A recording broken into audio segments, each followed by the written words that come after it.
यद्यपि भगवत गीता का व्यापक प्रकाशन और पठन होता रहा है, किंतु मूलतः यह संस्कृत महाकाव्य महाभारत की एक घटना रूप में प्राप्त है। महाभारत में वर्तमान कलयुग तक की घटनाओं का विवरण मिलता है। इसी युग के प्रारंभ में, आज से लगभग 5000 वर्ष पूर्व, भगवान श्री कृष्ण ने अपने मित्र तथा भक्त अर्जुन को भगवत गीता सुनाई थी। उनकी यह वार्ता, जो मानव इतिहास की सबसे महान दार्शनिक तथा धार्मिक वार्ता है, उस महायुद्ध के शुभारंभ के पूर्व हुई, जो धृतराष्ट्र के स्वपुत्रों तथा उनके चचेरे भाई पांडवों के मध्य होने वाला था। धृतराष्ट्र तथा पांडु भाई भाई थे, जिनका जन्म कुरुवंश में हुआ था और राजा भरत के वंशज थे, जिनके नाम पर ही महाभारत पड़ा। चूंकि बड़ा भाई धृतराष्ट्र जन्म से अंधा था, अतएव राज सिंहासन उसे न मिलकर उसके छोटे भाई पांडु को मिला। पांडु की मृत्यु बहुत कम समय में हो गई, अतएव उसके 5 पुत्र युधिष्ठिर, भीम, अर्जुन, नकुल तथा सहदेव धृतराष्ट्र की देखरेख में रख दिए गए। क्योंकि उसे कुछ काल के लिए राजा बना दिया गया था, इस तरह धृतराष्ट्र तथा पांडु के पुत्र एक ही राजमहल में बड़े हुए। दोनों ही को गुरु द्रोण द्वारा सैन्य कला का प्रशिक्षण दिया गया और पूज्य भीष्म पितामह उन्हें सलाह देते रहे थे। इतने पर भी धृतराष्ट्र का सबसे बड़ा पुत्र दुर्योधन पांडवों से घृणा और ईर्ष्या करता था, और अंधा तथा दुर्बल हृदय धृतराष्ट्र पांडु पुत्रों के बजाय अपने पुत्रों को राज्य का उत्तराधिकारी बनाना चाहता था। इस तरह धृतराष्ट्र के परामर्श से दुर्योधन ने पांडु के युवा पुत्रों को जान से मार डालने का षड्यंत्र रचा। 5 पांडव अपने चाचा विदुर, अपने ममेरे भाई कृष्ण के संरक्षण में रहने के कारण अपने प्राणों की रक्षा करते रहे। कृष्ण कोई सामान्य व्यक्ति नहीं, अपितु साक्षात परम ईश्वर है। उन्होंने इस धराधाम में अवतार लिया था और अब एक राजकुमार की भूमिका अदा कर रहे थे। वे पांडु की पत्नी कुंती तथा पृथा के भतीजे थे। इस तरह संबंधी के रूप में तथा धर्म के पालक होने के कारण वे पांडु पुत्रों का पक्ष लेते रहे और उनकी रक्षा करते रहे। किंतु अंततः चतुर दुर्योधन ने पांडवों को जुआ खेलने के लिए ललकारा। उस निर्णायक स्पर्धा में दुर्योधन तथा उनके भाइयों ने पांडवों की सती पत्नी द्रौपदी पर अधिकार प्राप्त कर लिया और फिर उसे राजाओं तथा राजकुमार की सभा में निर्वस्त्र करने का प्रयास किया। कृष्ण की देवी हस्तक्षेप से उसकी रक्षा हो सकी, किंतु जुए में हार जाने के कारण पांडवों को अपने राज्य से हाथ धोना पड़ा और साथ ही 13 वर्ष तक के लिए वनवास के लिए जाना पड़ा। वनवास से लौटकर पांडवों ने दुर्योधन से अपना राज्य मांगा, किंतु उसने देने से इनकार कर दिया।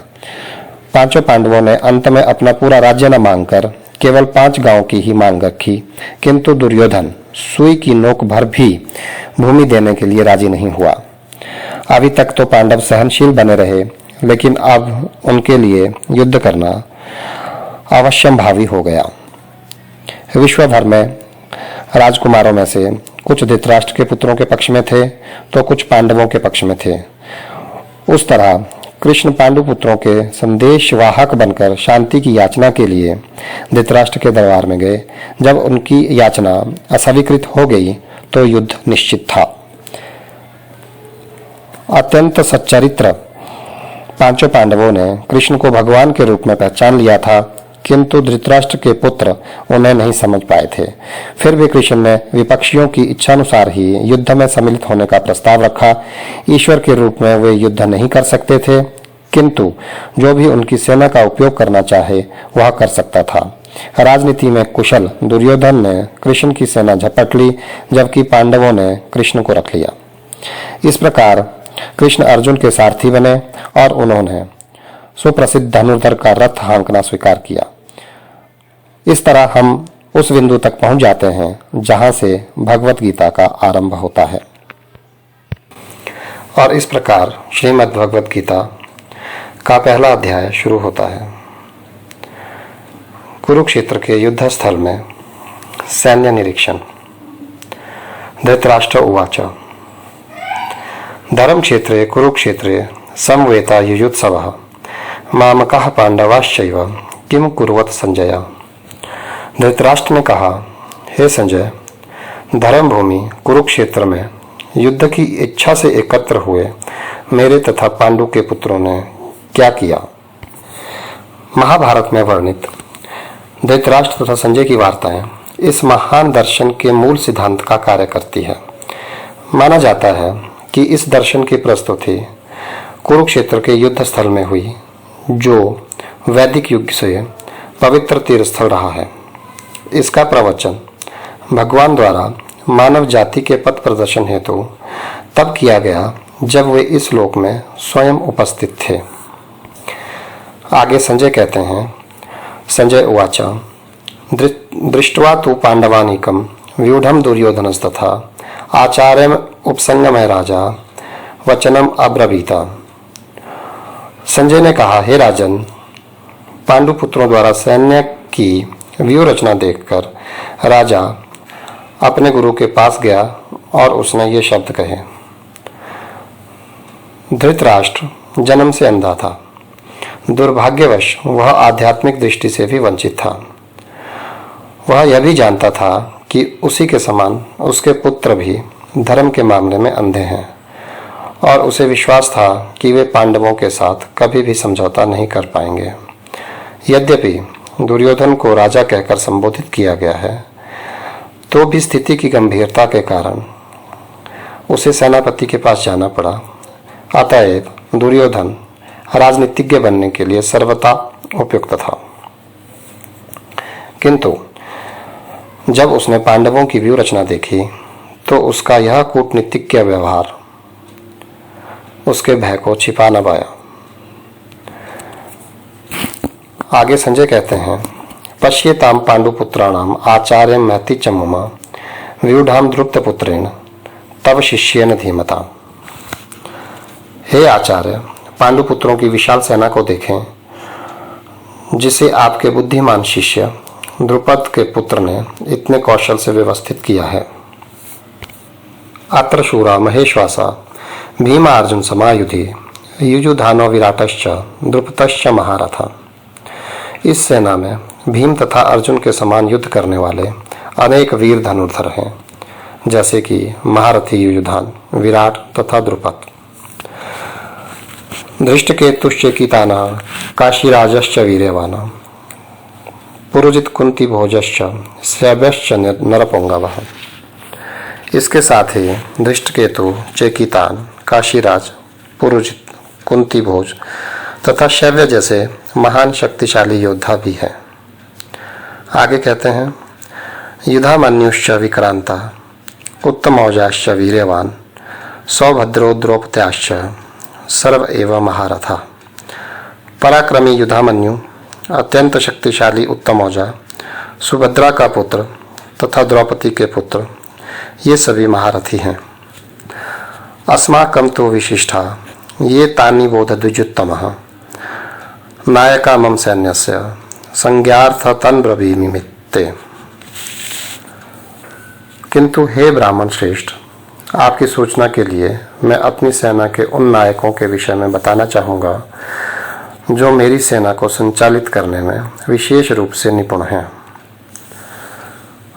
भवान भीष्मश्च कर्णश्च कृपश्च समितिंजयः अश्वत्थामा विकर्णश्च सोमदत्तस्तथैव च।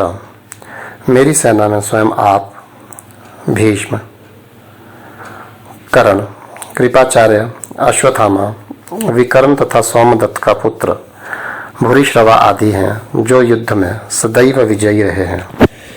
अनीय च वहवाशूरा मदर्थे त्यक्त जीविता नाना शस्त्र प्रहरणा सर्वे युद्ध विशारदा।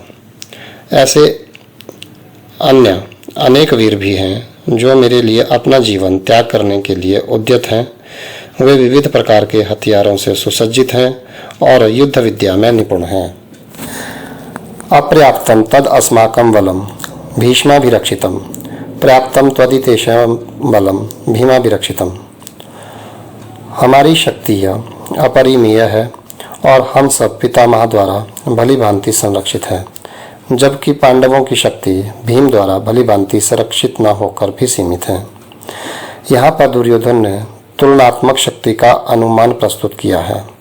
वह सोचता है कि अत्यंत अनुभवी सेना नायक भीष्म पितामह के द्वारा विशेष रूप से संरक्षित होने के कारण उसकी सशस्त्र सेनाओं की शक्ति अपरिमेय है, और दूसरी ओर पांडवों की सेनाएं सीमित हैं क्योंकि उनकी सुरक्षा एक कम अनुभवी नायक भीम द्वारा की जा रही है। अन्येषु च सर्वेषु यथा भागम अवस्थितः भीष्ममेवा विरक्षितो भवन्तः सर्व एव हि। अतएव सैन्य व्यूह में अपने अपने मोर्चों पर खड़े रहकर आप सभी भीष्म पितामह की पूरी सहायता दें। तस्य संजनयन् हर्षं कुरु वृद्ध पितामह सिंहनादं विनद्य उच्चैः शंखं दद्मो प्रतापवान्। तब कुरुवंश के वयोवृद्ध परम प्रतापी एवं वृद्ध पितामह ने सिंह गर्जना की सी ध्वनि करने वाले अपने शंख को उच्च स्वर से बजाया, जिससे दुर्योधन को हर्ष हुआ। तत्शंखा च भैर्य च प्रणव आनक गौमुखा सहसा एव च अभ्यन्तः सशब्द तुमुला अभवत्। तत्पश्चात शंख नगाड़े विगुल तुरही तथा सिंह सहसा एक साथ बज उठे। वह समवेत स्वर अत्यंत कोलाहलपूर्ण था। ततः श्वेते हयैर्युक्ते महति संयंदने स्थितौ माधव पांडवश्च एव दिव्यो शंखो प्रदद्मु। दूसरी ओर से श्वेत घोड़ों द्वारा खींचे जाने वाले विशाल रथ पर आसीन कृष्ण तथा अर्जुन ने अपने अपने दिव्य शंख बजाए। पांचजन्यम ऋषिकेशो देवदत्तम धनंजयः पौंड्रम दद्मो महाशंखम भीमकर्मा वृकोदरः। भगवान श्री कृष्ण ने अपना पांचजन्य शंख बजाया। अर्जुन ने देवदत्त शंख तथा अति भोजी एवं अति मानवीय कार्य करने वाले भीम ने पौंड्र नामक भयंकर शंख बजाया। अनंत विजयम राजा कुंती पुत्रो युधिष्ठिरा नकुल सहदेवश्च सुघोष मुनि पुष्पकौ काश्यश्च परमेश्वासः शिखंडी च महारथः धृष्टद्युम्न विराटश्च सात्यकिश्च पराजितः द्रुपदो द्रुपत्याश्च सर्वशः पृथ्वीपते सौभद्रश्च महाबाहो शंखदद्मु पृथक पृथक। हे राजन, कुंती पुत्र राजा युधिष्ठिर ने अपना अनंत विजय नामक शंख बजाया तथा नकुल और सहदेव ने सुघोष एवं मणिपुष्पक शंख बजाए। महान धनुर्धर काशीराज परम योद्धा शिखंडी धृष्टद्युम्न विराट अजय सात्यकी द्रुपद द्रौपदी के पुत्र तथा सुभद्रा के महाबाहु पुत्रों ने आदि सभी ने अपने अपने शंख बजाए। सघोष धृतराष्ट्राणां हृदयानि व्यदयायत् नभश्च पृथ्वीश्चैव तुमुलः अभय अनुनादयत्। इन विभिन्न शंखों की ध्वनि कोलाहलपूर्ण बन गई, जो आकाश तथा पृथ्वी को शब्दायमान करती हुई धृतराष्ट्र के पुत्रों के हृदयों को विदीर्ण करने लगी। अथ व्यवस्थितान् दृष्ट्वा धृतराष्ट्रान् कपिध्वज प्रवृते शस्त्र संपाते धनु उद्मय पांडवः ऋषिकेशम तदा वाक्यम इदम महीपते। उस समय हनुमान के अंकित ध्वजा लगे रथ पर आसीन पांडुपुत्र अर्जुन अपना धनुष उठाकर तीर चलाने के लिए उद्यत हुआ। हे राजन, धृतराष्ट्र के पुत्रों को व्यूह में खड़ा देखकर अर्जुन ने श्री कृष्ण से ये वचन कहे। युद्ध प्रारंभ होने वाला था। उपर्युक्त कथन से ज्ञात होता है कि पांडवों की सेना की अप्रत्याशित व्यवस्था से धृतराष्ट्र के पुत्र बहुत कुछ निरुत्साहित थे, क्योंकि युद्ध भूमि में पांडवों का निर्देशन भगवान श्री कृष्ण के आदेशानुसार हो रहा था। अर्जुन की ध्वजा पर हनुमान का चिन्ह भी विजय का सूचक है, क्योंकि हनुमान ने राम तथा रावण युद्ध में राम की सहायता की थी, जिससे राम विजयी हुए थे। इस तरह से अर्जुनो उवाच सैन्यर उभयोर मध्ये रथम स्थापय मे अच्युतः यावत् एतान् अहम योद्धु कामान अवस्थितान् के मया सह योद्धव्यम् अस्मिन् रण समुद्यमे। हे अर्जुन, कृपा करके मेरा रथ दोनों सेनाओं के बीच में ले चलें, जिससे मैं यहाँ उपस्थित युद्ध की अभिलाषा रखने वाले को और शस्त्रों की इस महान परीक्षा में जिनसे मुझे संघर्ष करना है उन्हें मैं देख सकूं। योत्यस्य यामानान् अवेक्षे अहम एते अत्र समागता धृतराष्ट्रस्य दुर्बुद्धे युद्धे प्रिय चिकीर्षवः। मुझे उन लोगों को देखने दीजिए जो यहाँ पर धृतराष्ट्र के दुर्बुद्धि पुत्र दुर्योधन को प्रसन्न करने की इच्छा से लड़ने के लिए आए हुए हैं। यह सर्वविदित था कि दुर्योधन अपने पिता धृतराष्ट्र की सांठगांठ से पापपूर्ण योजनाएं बनाकर पांडवों के राज्य को हड़पना चाहता था। अतः जिन समस्त लोगों ने दुर्योधन का पक्ष ग्रहण किया था वे सभी उसी के समान धर्मा रहे होंगे। अर्जुन युद्ध प्रारंभ होने से पूर्व यह तो जान ही लेना चाहता था कि कौन कौन से लोग आए हुए हैं, किंतु अपने समक्ष समझौता का प्रस्ताव रखने की उसकी कोई योजना नहीं थी। तब भी तथ्य था कि वह अपनी शक्ति का, जिसका उसे सामना करना था, अनुमान लगाने की दृष्टि से उन्हें देखना चाह रहा था। यद्यपि उसे अपनी विजय का विश्वास था, क्योंकि कृष्ण उसके बगल में विराजमान थे। इस तरह संजय उवाच एवं मुक्तो ऋषिकेशो गुडाकेशेन भारत सैन्योर उभयोर मध्ये स्थापयित्वा रथोत्तमम्। संजय ने कहा, हे भरतवंशी, अर्जुन द्वारा इस प्रकार संबोधित किए जाने पर भगवान श्री कृष्ण ने दो दलों के बीच में उस उत्तम रथ को ला करके खड़ा कर दिया। भीष्म द्रोण प्रमुखतः सर्वेषां च महीक्षिताम् उवाच पार्थ पश्य एतान् समवेतान् कुरुन् इति। भीष्म द्रोण तथा विश्व भर के अन्य समस्त राजाओं के सामने भगवान ने कहा कि हे पार्थ, यहाँ पर एकात्र सारे कुरुओं को देखो। तत्र अपश्यन् स्थितान् पार्थ पितॄन् च पितामहान् आचार्यान् मातुलान् भ्रातॄन् पुत्रान् पौत्रान् सखीन् तथा श्वशुरान् सुहृद च एव सैन्योर उभयोर अपि। अर्जुन ने वहाँ दोनों पक्षों की सेनाओं के मध्य में अपने चाचाओं, ताऊओं, पितामहों, गुरुओं, मामाओं, भाइयों, पुत्रों, पौत्रों, मित्रों, ससुरों और शुभ चिंतकों को भी देखा। तान समीक्ष्य स कौन्तेय सर्वान् बंधून् अवस्थिताम् कृपया परया आविष्ट विषिदन इदम अब्रवीत।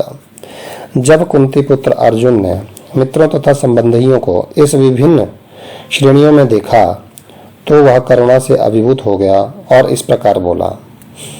अर्जुन उवाच दृष्ट्वा इमं स्वजनं कृष्णं युयुत्सुं समुपस्थितं सीदन्ति मम गात्राणि प्रमुख च परिशुष्यति।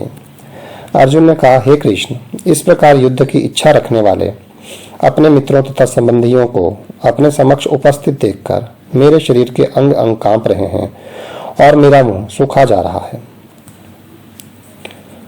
वे पथु च शरीरे में रोम हर्ष च जायते गांडीव संस्त्रते हस्तात् त्वक् च एव परिदह्यते। मेरा सारा शरीर कांप रहा है, मेरे रोंगटे खड़े हो रहे हैं, मेरा गांडीव धनुष मेरे हाथ से सरक रहा है और मेरी त्वचा भी जल रही है।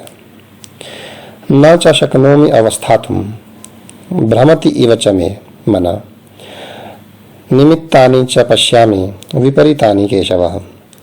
मैं यहाँ अब और अधिक खड़ा रहने में असमर्थ हूँ, मैं अपने को भूल रहा हूँ और मेरा सिर चकरा रहा है। हे कृष्ण, मुझे तो केवल अमंगल के कारण ही दिख रहे हैं। न च श्रेय अनुपश्यामि हत्वा स्वजन आहवे न कांक्षे विजयम कृष्णः न च राज्यम सुखानि च। हे कृष्ण, इस युद्ध में अपने ही स्वजनों का वध करने से ना तो मुझे कोई अच्छाई दिखती है और ना मैं उससे किसी प्रकार की विजय, राज्य या सुख की इच्छा रखता हूँ।